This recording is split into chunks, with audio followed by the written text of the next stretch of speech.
Good afternoon, everybody. This is Chris Scully and Aircon coming to you from Drive. And today we have our special guest, Brian Bellante from Auto Diagnostic and Repair in Northern California. So he's sitting there at the beach just having fun. Welcome, Brian. Hello. So we always like to start off this interview by asking a question along the lines of how you got started in the industry. Where do you come from? Okay. Ever since I was a little kid, I loved taking things apart, putting them back together. Just love doing that stuff. I was actually working. My grandfather was a maintenance mechanic for a chemical plant in the area, and my neighbor was an automotive mechanic, and I was always trying to help him out and things like that. I was actually working at Wendy's. For those of you on the West Coast, know what Wendy's is, a little fast food joint. And I was working the drive-through when I was 14. And a guy comes through and says, "Hey, I'm looking for someone to change oil at my shop." I said, "Yes." Wow. So couple weeks into the job, his mechanic couldn't figure something out. He's like, "Give it a shot." And half an hour later, I drove the car out of the shop, and he said, "I'll find someone else to sweep." So that's kind of how I got my start. Worked for him for several years, then kind of did my own things out of my parents' garage. I had cars lined up around the corner. The neighbors would be upset, but I'd fix their cars, so they were cool. And then city cracked down on me, and I was like, okay, it's time to get a building. Huh. And so I started, I found a shop that was for lease, and started it out, and that was in 1999. And so I've been doing it ever since. That's great. And how long after you started did you connect up with Drive? So that was 22 years ago. I connected with Drive 2 years ago. Okay. So tell me, so you'd been in business for near about 20 years when you connected up with Drive. Yes. How did that 20 years go? What was it that got you to look for help? Okay.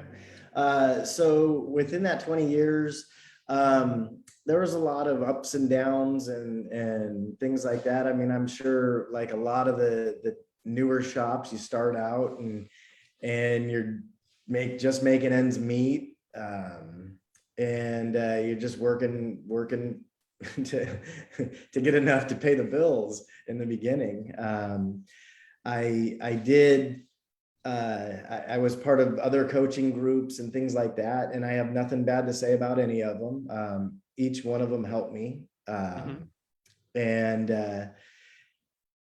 so about, I would say 10 years ago or so, I went through a lawsuit from an employee that worked for me for a week. It was found out he'd done it to 6 other shops, and it just really took the wind out of my sails. Like, just didn't want to do it anymore, maybe, I guess. And then a few years after that, went through a divorce. And so once the divorce was kind of finalized and everything there, I was like, you know what, I need to get back into focusing on my shop and really doing it.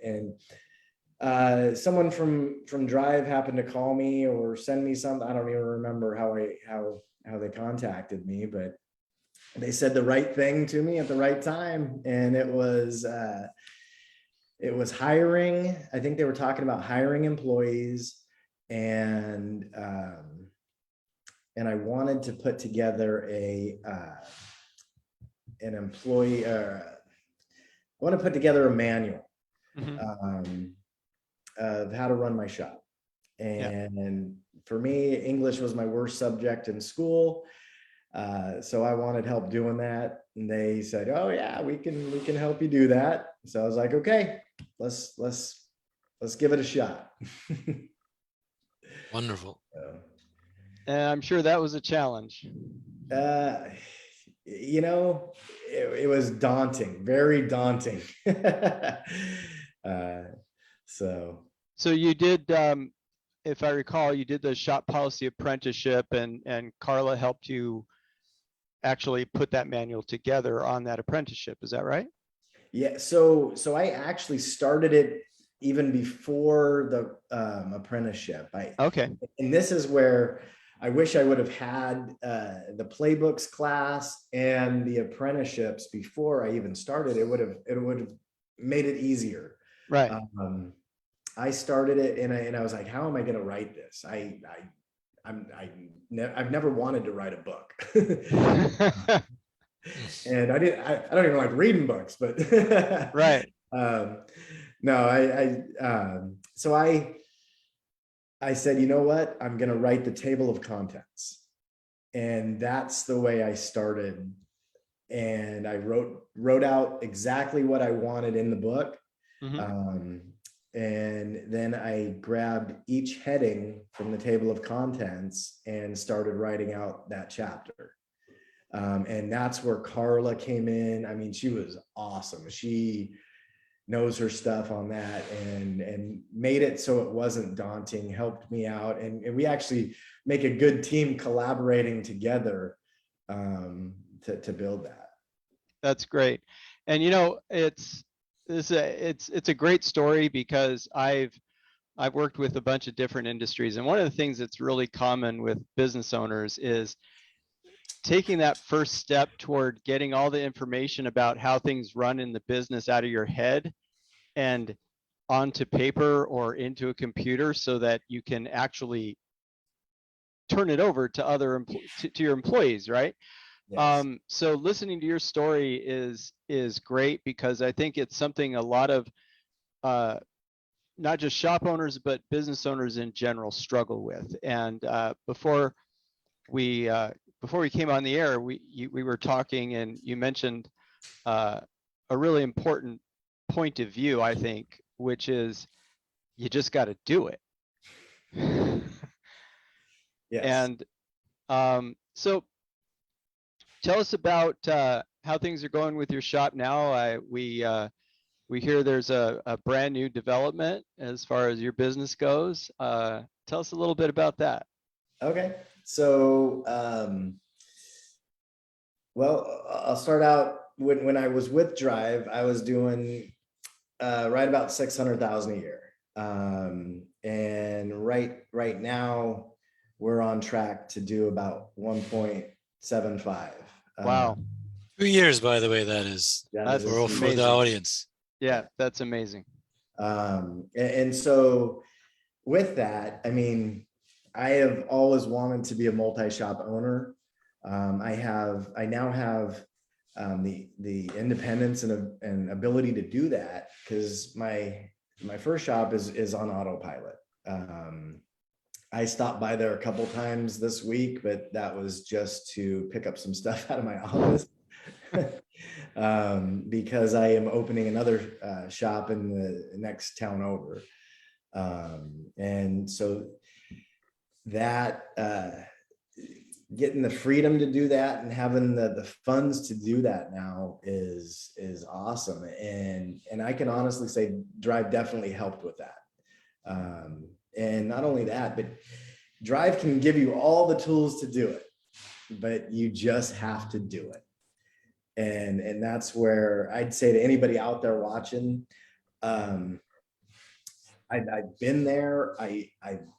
It's scary. It's scary to step out of the box to say, okay, I need to hire several employees and I need to write an operations manual or a playbook, whatever you want to call it, or I need to do this. But until you actually just do it, if you listen to what they say, if you just do it, well, you can have it too.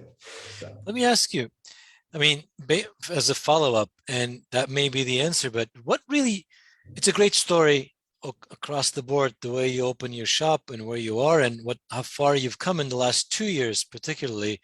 And thank you for giving Drive credit for that as well. But what really sets you apart from the other shop owners to have achieved that? I mean, what are some of the things you could say? That sets me apart. I mean, I think the only thing I could say is, I already said it. You just got to be the one to do it. You got to say, okay, they're telling me to do this. I'm going to go do it. I'm going to get it done. And until you do that, you can just kind of watch it go by. So, And I knew that would be the answer, but I wanted to hear it again so others can hear it too. Thank you. Now, along that line, though, a lot of times you're dealing with a coach, and they'll give you some piece of advice, and you think, yeah, it sounds good, but that can't really work until you do it, right? So how did you deal with those? Because I'm sure they came up, because they've come up with every person I've ever coached, and every time I've had a coach, I'm like, yeah, maybe, but I don't think so. And then I try it and it works, and I'm like surprised, right? So how did you deal with that? oh God, I would have to. I can't remember. I'm sure there was those, but I don't know. I don't recall anything in particular. Okay, So I couldn't really say. that's fine. So tell us about your future plans. You mentioned, what was it, 20 shops in 10 years? So I read a book. Yes, I read a book. I actually read two. And I'll give you guys the names of these books, because they were really good motivators for me. The first one that I would highly recommend to anybody is called Built to Sell. Has nothing to do with automotive repair shops, but it was one of the big motivating factors for me, to get my shop to the point that I did not have to be there. Mhm. And I implemented a lot of the things out of that book, and then Drive helped me focus them towards automotive repair. The other book is called Rocket Fuel. And in that book, Rocket Fuel, it said, set a goal, set a 10-year goal. And it's funny because after I had read this book, I had a goal setting class at Drive, and it was it went right with it.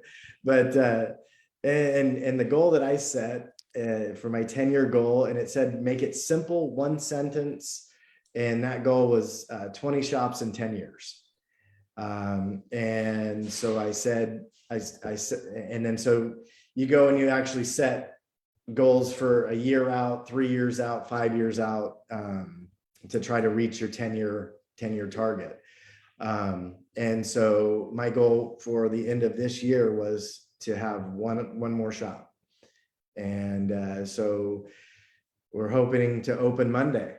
That's awesome. Nice, So man. I'm That's ahead of the really well game. done on setting the goal and hitting it. That's Yeah. that's really well done. Now, Wow. as far as opening the second shop, now a lot of times that's difficult if you're depending on the state of your first shop, right? You mentioned something to us before the show about how things are running at your shop, and how much.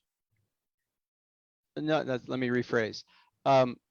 What did it take to get your shop to that point where you don't have to be there? You can just stop in to grab some things from your office and leave again.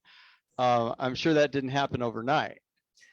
No, it was hiring the right people, and sometimes that takes a little bit of time. I went through several technicians and several managers and things like that until you get the right one. And I think the biggest part of that is managing the manager. So I still manage the manager. I do that I meet with him for about a half an hour a week, and then he sends me daily reports. So I manage through the numbers, and I manage my half an hour meeting with him a week.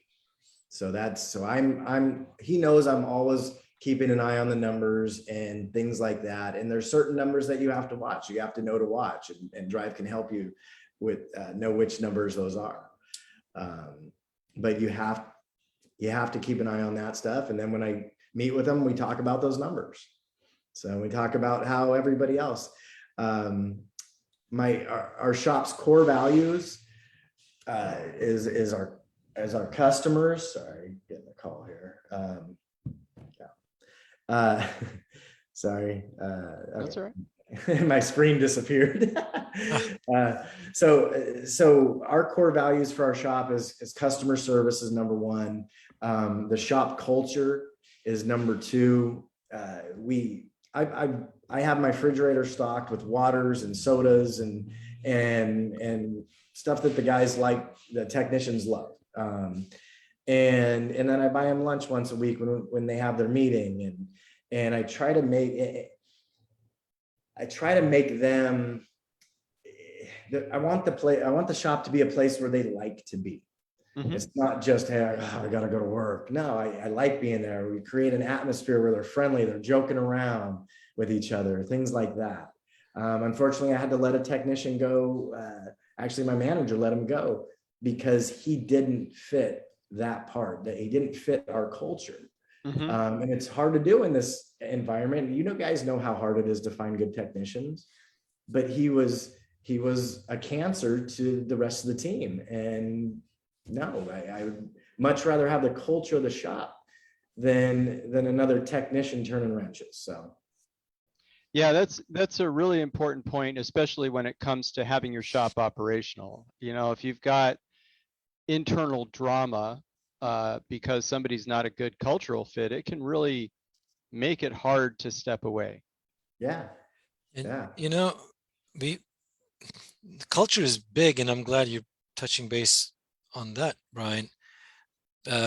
Especially though, something I will say for someone who claims that hasn't written a book or doesn't do much about that, when Brian was in the developing shop playbooks workshop, the whole rest of the crew that were attending, other shop owners, got so much from, you know, your participation, Brian. And I remember the samples of your policies and your mission philosophy that you shared with the rest of the group. They were so touching. So it's not a surprise that you have this culture, because it emanates from the top and it connects with people.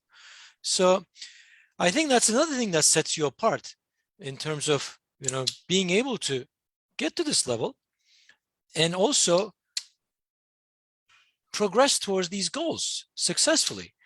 So how will you just sort of like explain about this, about yourself and about your shop, the culture element of it? I'm a happy guy, and I like people around me that are happy, and I think that's huge. I still have technicians and managers that have worked for me years ago. I mean, 20 years ago, and I had one of them call me the other day, and he had a question about his own car.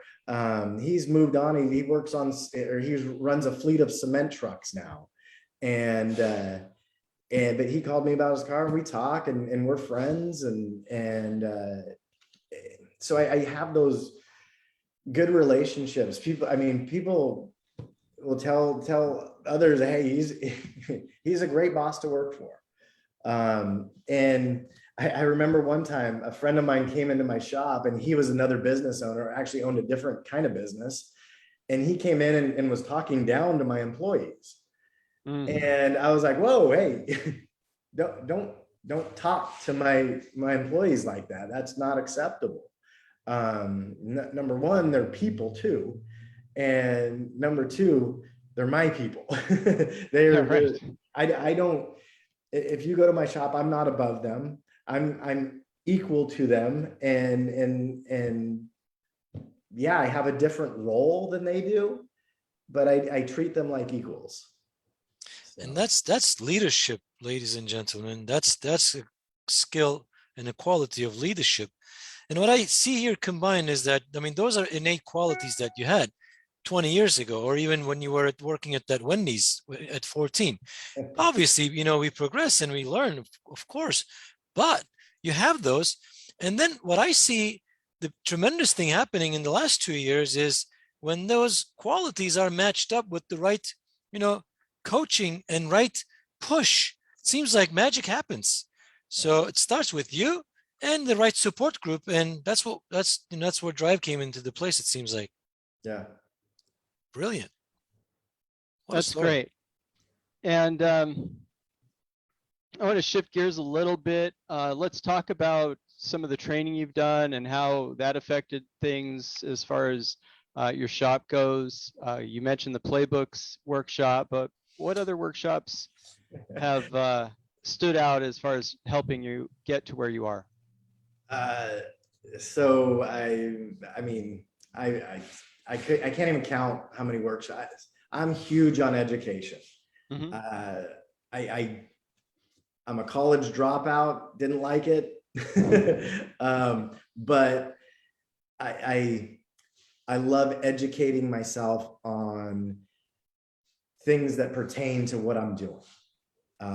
So I have probably attended more classes than I can count, whether it be technical or operational or whatever it is. I try to continue to learn, to grow. I was just earlier this week. I was in it was the marketing class for Drive. I was in the service writers class a few months ago. I was in, I mean, I was in playbooks. I was in, yeah, I don't know. I'd have to look it all up. I know you've done I get building it. your You've dream done a team. lot, and that's actually a really, I think that's an important point. The fact that you're a lifelong learner, you always want to learn, and the fact that you avail yourself of so many different educational opportunities, that's a big part of getting to where you are. I can see that, and it's a quality that I think is you'll find in common with anybody who's successful in business, because if you don't, you fall behind. And it's another leadership quality or Absolutely, it skill. is. Again, I mean, Absolutely. I can see that it's leading to that. Then that's why we see this, and that's why even before the show, as we were discussing, I can see that 20 shops in 10 years is a very likely scenario in this case because the requirements are there. And how about what Carla does for you as your coach? Can you give us a little bit, on that as well? Carla's awesome. She holds me to my stuff, so she's great. Yeah, so like just this week, even though I'm trying to get another shop going, she's like, nope, we're doing our meeting and we're we're getting through. I'm in the freedom apprenticeship right now.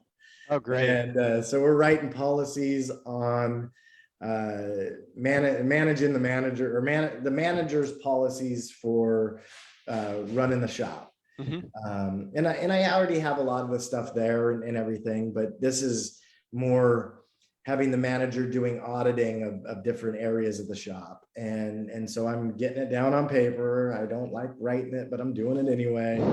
And Carla's holding me to it. And we go over the numbers and every week and things like that. And she sees where we're at and yeah. And I mean, it's good. She's awesome. So I have nothing but good things to say about Carla. And when we collaborate very well together. So Wonderful. That's great. All right. We're getting close to our time here. Anything else you want to communicate to our audience? Any tips or any advice that you want to give? Anything like that? let's go, Brandon. No, I'm just kidding. No. Any tips? No, it goes back to just educating yourself, stay in the classes, and then do it. Just do it. That's what it comes down to. So Awesome. I think that's the perfect message to end the show with. Thank you, Brian. And next week we have another Brian Knott and Sarah Rogers from Allen's Automotive joining us. And that'll be a great show. So everybody, we'll see you next Friday. And thank you again, Brian. It's been a great time talking to you. And everybody have a great weekend. Thanks. Thank you. Guys.